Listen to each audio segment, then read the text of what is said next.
loss, a pandemic, and pregnancy loss have to do with cafe reviews. Hi, my name's Yannicka, I'm Canadian, and this is the story of how I became a cafe reviewer.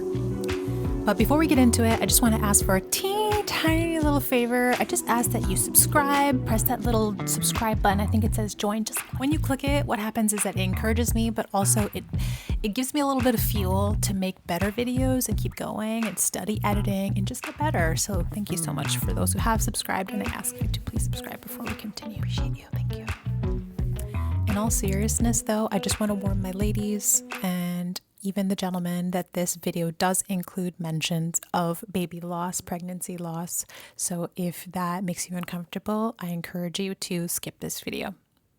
So it all started in 2018 in the fall, late fall. We found out that we were expecting.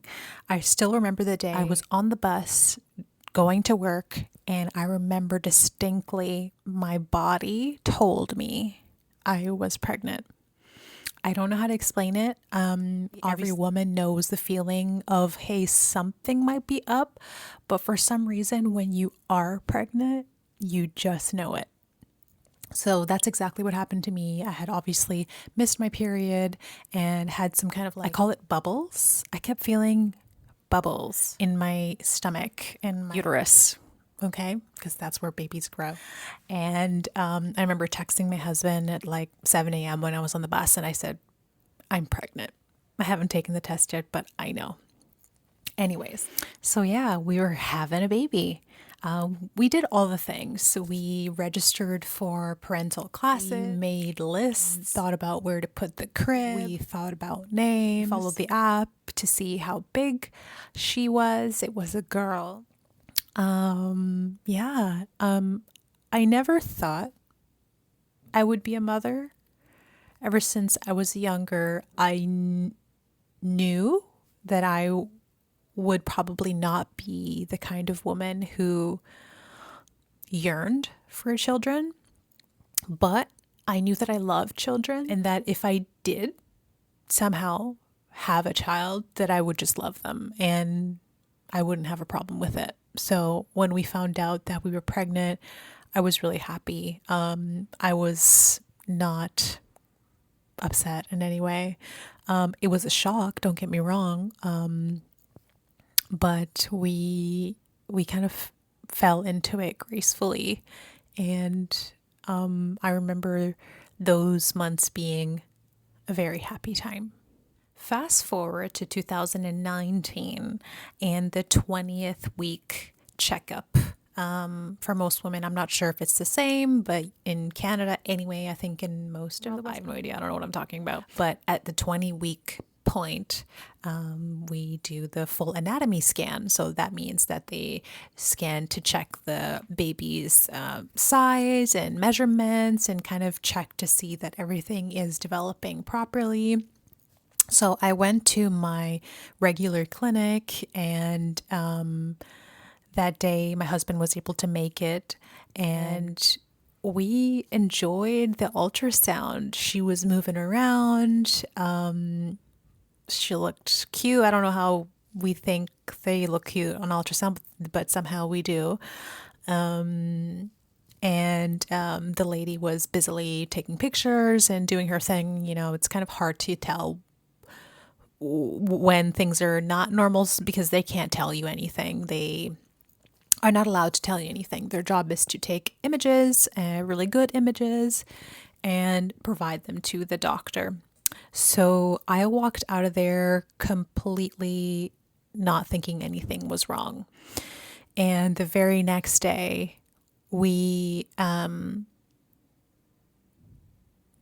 did a gender reveal at a local park with just a few close family members. And I'm trying to remember, actually, I think what happened was that I didn't know the sex of the baby, but the ultrasound person had written down the gender, the sex in a piece of paper. And I think we went to Party City, and you can get these like crackers, either like a blue cracker or a pink cracker and whatever. So it was distinctly, I remember winter time when we did the gender reveal. I'll put a picture up on the screen for you.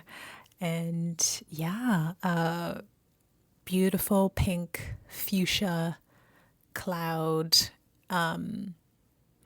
erupted, and we were completely thrilled. I wanted a girl, my husband wanted a girl, so we were very, very happy with that. Fast forward to perhaps 3 days later, I had a follow up appointment. I can't exactly remember if they called me in or what. I really don't remember how I ended up there. But a few days after that, I had to go back to oh, yes, it was to see the doctor to review the results of the anatomy scan because, of course, we don't get results during the ultrasound. So I sat down with her and she kind of told me, listen, there seems to be something wrong with her brain. There seems to be some abnormalities there. So our protocol for this kind of thing is to send you for a CT scan. So I was rushed for a CT scan. I think it must have been the next day or the day after that. The reason being, and this may be controversial, if you have anything negative to say about this, please don't comment below because you don't know what you would do until, it happens to you. And this channel is not about that. We're not about being political here. This is a feel-good channel, so please, no bad behavior in the comments. The reason for the rush is because in Canada, if there is something severely wrong with the fetus, that there's only up until a certain period that pregnancies can be medically terminated. So there was a rush to find out, what the situation was so that there was enough time to make a decision or what have you. So I had the CT scan maybe 2 days after that. I distinctly remember I went with my mother that day to the hospital to have the CT scan and get the results. Luckily, they were able to give us the results immediately after. I'm not sure if we waited. But I remember taking the scan and getting the results very quickly after that. We were put in a room. It was a patient room, quite large, private, door closed. And the doctor came in and she said something along the lines of, she opened with this, "I'm concerned that this baby will not survive."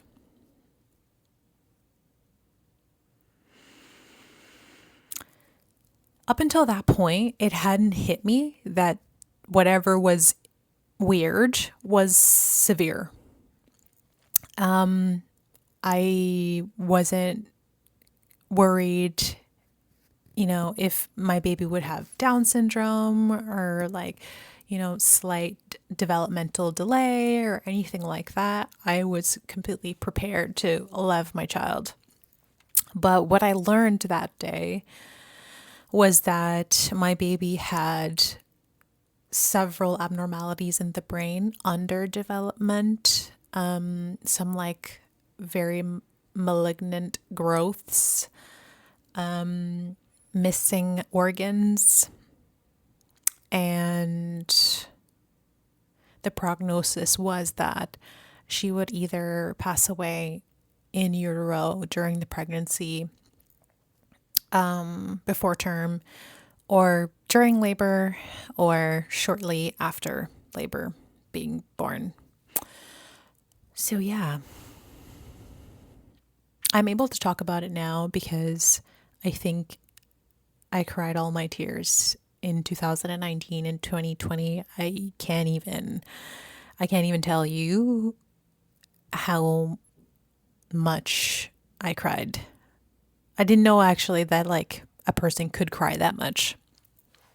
But we'll save that story for another channel. The story is about how that experience led me to my weight loss journey that led me to exploring, adventuring, and then finding this kind of like hobby that made me feel good and made me have fun and made me feel happy again. So all within 1 week, we had the gender reveal.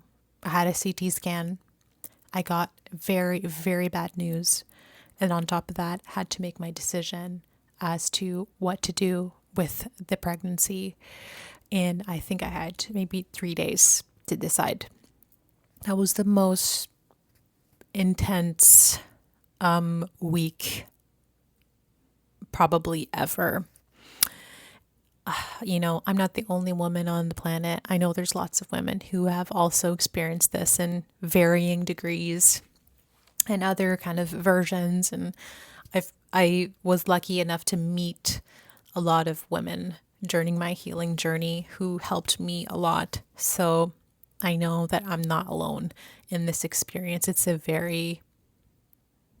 womanly experience, and sometimes men have a hard time understanding how it tears you apart.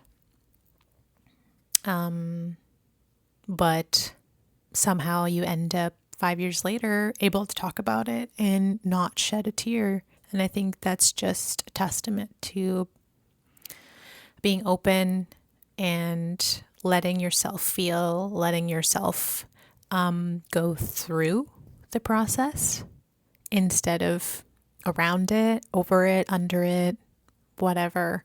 You know what I'm talking about.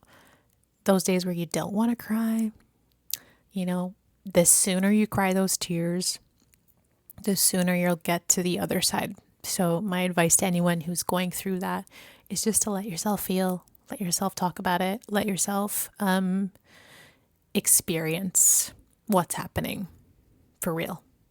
Because if you don't, you might do more damage to yourself. And obviously, we don't want that. So I'm going to speed it up a little bit for you because, it's a bit dark. But I made the decision that I didn't want to put my baby through, pain and suffering. I didn't want to put myself through more pain and suffering. And I made the difficult decision with my partner to end the pregnancy. I had surgery and started my healing journey. So let's talk about grief, specifically pregnancy loss grief. Some people can grieve for a very, very long time. Some people choose not to grieve and try to skip that step. Some people feel it quite intensely for a shorter period of time. It's not a competition. It's whatever you feel you need to experience in order to survive and get to the other side in one piece. So please be kind to yourself regarding how you want to grieve that experience. For me, I reached out quite a lot. I went to counseling. I did group therapy. I met a lot of people. I did a lot of art. I find creativity is a really amazing. My dog's having a nightmare right now. Where was I? Yes. So my grieving journey was very creative. I did a lot of knitting, as you can see. Check that out on the bed. I painted. I did crafts. I love crafts. Whenever I was having like a hard weekend and I had a hard time just kind of like being, I would get my butt to Michael's. Michael's is a craft store in Canada. And I would get myself like a kit of like something and I would do like art projects and whatever. Thank goodness, like my partner's so supportive and knows that this helps me. So sometimes when I had a hard time, he would get me some craft stuff from Michael's or give me like a project. He's like, you need a project, AKA you're wilding out. So I would say if I had to speak generally, my grief is kind of like doesn't end. There's not really an end date, but if I had to put a duration on, what was maybe more apparent suffering, I would say it was about a year, almost a year. 2020, January 1st was, yes, New Year's Day of the pandemic year, right? The pandemic started, I think, in March of 2020. But January 1st of 2020, I had a revelation. And during the Christmas time, the Christmas season at work, they had this ugly Christmas sweater event. So I brought my ugly Christmas sweater, and we did some activities and we took pictures. And then I saw one of those pictures and I wish I could show it to you, but I think I burned it. Everyone who's gained a lot of weight and suddenly realizes one day where they've arrived, I feel like has a story like this where you suddenly see yourself in the reflection of somewhere, something, or in a picture. For me, it was a picture.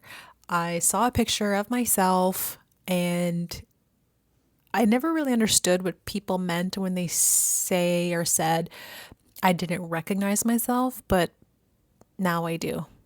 Now I completely understand what that feeling is. I saw a picture of myself. I was at 220 pounds. Before my pregnancy, I think I was 170, I'm not like overweight, but I'm not like a skinny girl. And the picture was ridiculous. I felt like I lost my face. I remember thinking I miss my face. And I think that single-handedly shook me. And I thought, okay, it's time to fight. And that's exactly what I did. And I fought for, I'd say, just about 2 years. So let's talk about the fight. The fight, I'm not going to lie, it was very, very intense. I don't know if I'll ever be able to sustain a fitness regime like I did then. I had a fire under me. I was completely insane. I would pick out my gym outfit the night before, lay it out nicely. The very next morning, I would wake up before work and go to the gym, or I would go to the gym at lunchtime. There was a gym near my office, but every single day, I want to say 5 or 6 days of the week, I did something. I have to shout out the YouTubers who really inspired me and helped me through this time. Sydney Cummings. Sydney Cummings has a channel full of workout videos. She's a mom, she's a wife, and I think she's incredible. Sydney, if you're listening or if you ever see this, I just want to say thank you. I think you single-handedly helped me lose 80 pounds and feel good every morning. So thank you, Sydney. I think I've done this. It would not be an exaggeration to say that I did hundreds of her videos. Imagine 6 videos a week, every week for 2 years. Yeah, it was a lot. On top of that, I was getting 10,000 steps or more. And I was intermittent fasting. And I was counting calories. I was very serious. And I had my scheduled weigh-ins once a week, sometimes every other day, just to check in. But so within a 2-year period, I lost about 90 pounds. I got from 220 pounds to 133 pounds, which we're going to talk about the low end in a minute. But I also want to give a shout out to Will Tennyson. Will Tennyson, I started watching his videos during the pandemic when, not when he was just starting out, but kind of like in the early days when he made videos with Ollie and lived at home. And, his mom was in a lot of his videos and stuff like that before he was married. So I just want to say thanks to Will also for the encouraging positivity. Canadian also. Another Canadian that I watched a lot, a little bit controversial, Greg Doucette. I don't know if he still lives in Halifax, but at the time he was living in Halifax when I was watching his videos back then. And yeah, so I had my fitness girly and I had my diet and motivation boys in Canada on YouTube. Yeah, the tripod was solid. So during this time, I was starting to feel good and I wanted to pick up some sports. I was very adventurous and open-minded to like trying new fitness like activities. So one of the very first things was cycling. I dusted off my old bicycle. It was like a regular bicycle. There's really nothing special about it. It was like, when you go to in Canada, we have Canadian Tire. It was just like a regular bike. And what I would do on Saturdays, especially, I would wake up nice and early and I would cycle around and try to, burn my calories and get my exercise, especially in the summertime was super fun. So we're getting to the cafe review part now. On my cycle rides, I often wanted to take a break before I came back. I wanted to like stroll around and see some beautiful scenery and feel good, but I also wanted to take a break before, charging back and just kind of like refuel. And I remember one day cycling past a cafe in a neighborhood called Beechwood in Ottawa. And at this cafe, I noticed a lot of cyclists kind of like pit stopped there. I could see their bikes kind of parked and them sitting with their, their bicycle shoes and getting their little coffee. So I thought, this must be like a bicycle pit stop. Did I say the name of the place? It's called Bridgehead, guys. Bridgehead. It's a Canadian owned and operated cafe. Yay, Canada strong. So that was my very first cafe stop. And what did I love about it? You must be wondering, like, it's Bridgehead. Like, we're not talking like some crazy, like fancy, crazy place. I mean, it's a neighborhood cafe. Why are you obsessed with cafe reviews? So the bug got me when I would get my coffee or my latte or my cortado. I don't see a lot of people ordering cortados and I don't really know why. Actually, I do know why. It's because they're small, but cortado is really good. Anyway, we'll talk, maybe we'll do an episode on the drinks and like understanding what they are. But anyway, I would sit there. They had this kind of open patio area in the front of it that overlooked the intersection. The intersection was not a busy intersection. It was like a neighborly kind of place. The sun was shining directly on it. There was, a little bit of tree coverage and there's birds tweeting and there's people walking by with their dog. There's people sitting with their dog under the table and socializing, very relaxed, in a relaxed way, leg crossed, leaning back, enjoying their little something in the morning before they hurry off to do their errands or, the things that they have to do on a Saturday. I'm not sure. But that's when I had an experience of just being present sitting there and feeling the sunlight and feeling, the blood going through my legs from cycling there, really enjoying my drink and food because I'm hungry, because I cycled there, and it's, the first thing I'm eating that day. It was just a feeling of wellness.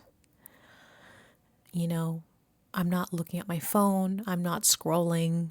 I'm sitting there, sipping and nibbling and observing cute, humble, nice things around me.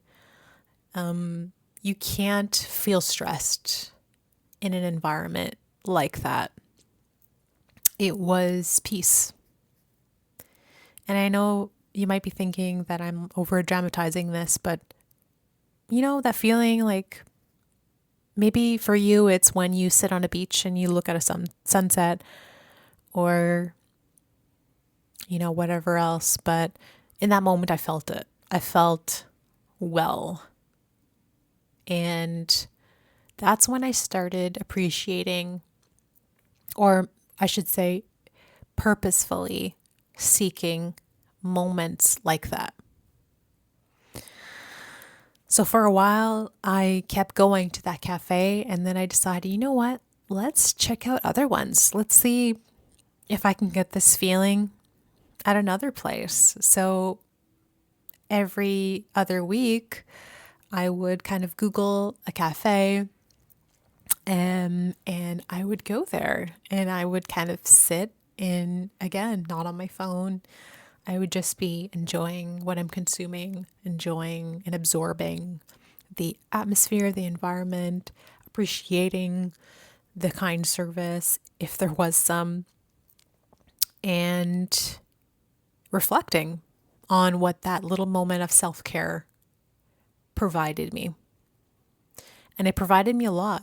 When I got home after those little moments, I felt recharged and ready to do and take care of other people and do other things, because I had filled up my cup for that day. And it wasn't just for that day. It filled me up for a while. I remember, it's surprising what grief can do to you.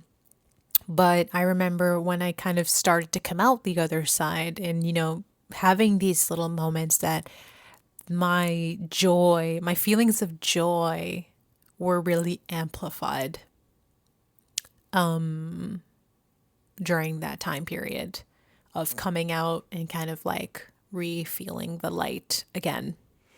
So as I shared with you guys before, I started doing Google reviews on Google, and then I realized after a while, this is great and all. I'm getting levels and stars on Google, but maybe I can crank this up a notch. Whenever you watch successful people, they're always talking about find something you love, find something that you enjoy doing, and just feed that thing that you like to do or that you're interested in, and see where it takes you. So this is a journey for me to, again, it's just to enjoy something that I'm doing, share that enjoyment, and maybe encourage you to try this or try something else. Sometimes people get hooked on all types of weird things, and that's what makes the world and humans so interesting. So now here I am on YouTube trying to make videos, learning how to edit, trying to make beautiful backgrounds. I had to make my bed for you. Luckily, my doggy is here too, and he's very cute, so he's helping out this shot to look a little bit nicer. So yeah, follow me if you want to be on this journey and see more stuff and share some reflections. I would love to hear about your little aha moment or your little moment of peace that you experienced, where that was, what were you doing, why you think it happened then,